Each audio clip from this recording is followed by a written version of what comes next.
Halo semuanya, perkenalkan nama saya Nadila Deolanda dengan NPM 24112007 dari Program Studi Pendidikan Matematika, Fakultas Sastra dan Ilmu Pendidikan Universitas Teknokrat Indonesia.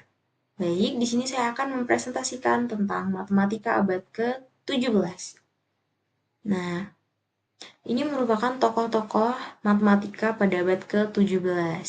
Yang pertama yaitu John Napier, Thomas Harriot, Galileo Galilei, yang keempat yaitu William Albright, yang kelima ada Kepler, yang keenam ada Desargues, yang ketujuh ada Blaise Pascal. Oke, yang pertama yaitu ada John Napier. John Napier lahir pada tahun 1550 dan wafat pada 1617.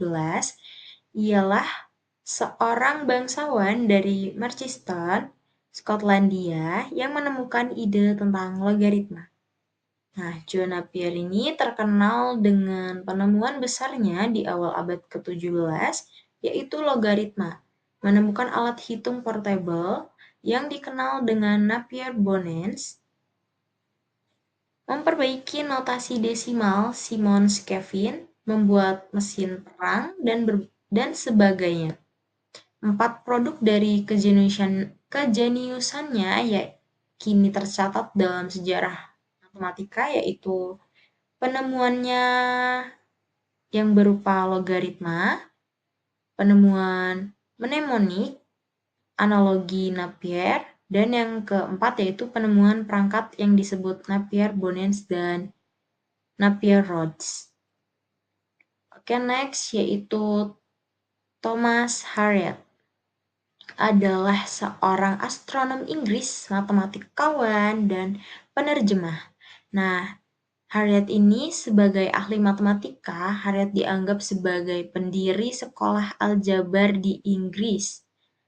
Hasil kerjanya di bidang ini yaitu pembuatan buku yang berjudul Artis Analika Praxi yang tidak dipublikasikan sampai 10 tahun setelah kematiannya.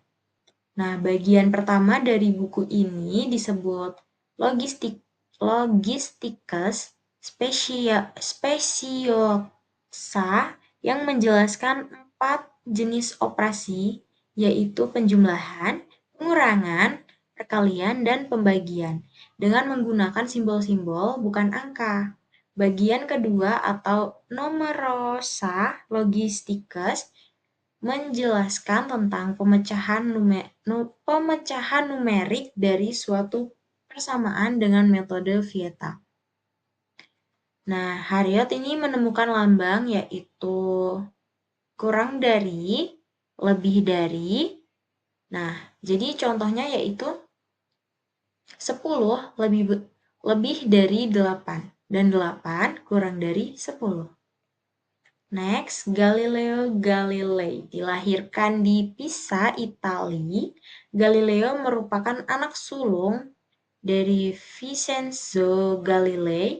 Nah, seorang ahli matematik yang dilahirkan di Florence pada tahun 1520. Nah, Galilei ini menemukan parabola dari proyektif dalam ruang hampa dan juga menemukan hukum momentum, mikroskop, dan kompas, dan juga hasil kreatif Galileo. Nah, hasil pemikirannya yang lain adalah menyatakan ekuivalensi dari himpunan tak hingga yang menjelaskan dasar teori himpunan. Galileo juga menerbitkan buku yang berjudul Discorsi vi Dimostrazioni Mathematicae du Nouveau Change pada tahun 1638. Next, William Augrey. Lahir pada tahun 1574 dan wafat pada tahun 1660, ia merupakan penulis matematika paling terkenal pada abad ke-17 di Inggris. Nah, karyanya yang terpenting ialah penulisan 150 lambang matematika, Euclid menemukan lambang kali untuk perkalian dan lambang bagi untuk perbandingan. Euclid mengenalkan lambang kali dalam bukunya yang berjudul Clavis Mathematica. Nah, yang selanjutnya yaitu Johannes Kepler yang lahir tahun 1571 di kota Wilderstadt, Jerman.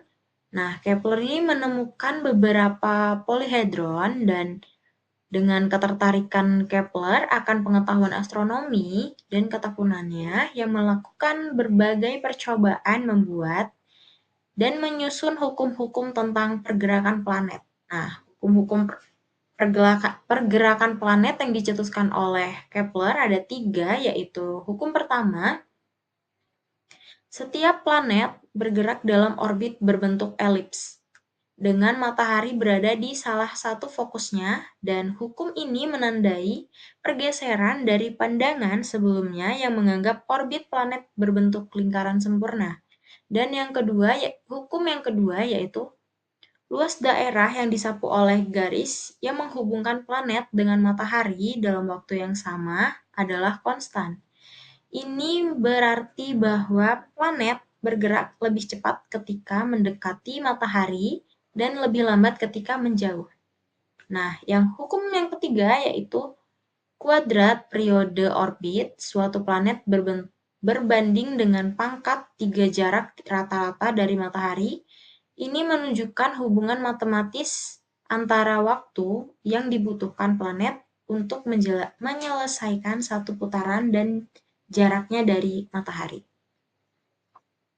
Nah, selanjutnya yaitu Desargues, yaitu merancang tangga spiral dan pompa model baru tapi minat utama Desargues ini yaitu geometri. Nah, dia menemukan suatu yang baru, berbeda dengan geometri Yunani yang sekarang dikenal dengan nama proyeksi atau geometri modern.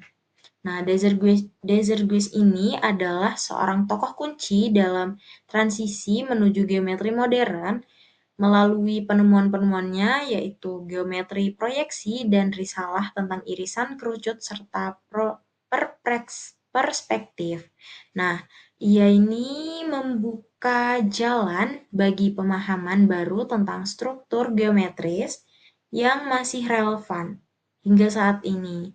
Nah, karyanya tidak hanya memengaruhi perkembangan matematika, tetapi juga memberikan kontribusi penting terhadap seni dan teknik arsitektur. Nah, yang terakhir yaitu ada Blaise Pascal bersama dengan Pierre de Fermat menemukan teori tentang probabilitas. Pascal juga menciptakan mesin penghitung untuk membantu ayahnya dalam pekerjaan menghitung pajak, yang sering kali memakan waktu dan melelahkan. Dengan Pascalin, proses perhitungan menjadi lebih efisien. Nah, pada usia ke-12 tahun, Pascal berhasil membuat perhitungan bahwa jumlah semua sudut setiap segitiga adalah sama dengan 180 derajat. Nah, pada usianya ke-16 tahun, ia menemukan teorema heksagram mistik dalam geometri proyeksi pada kurva-kurva.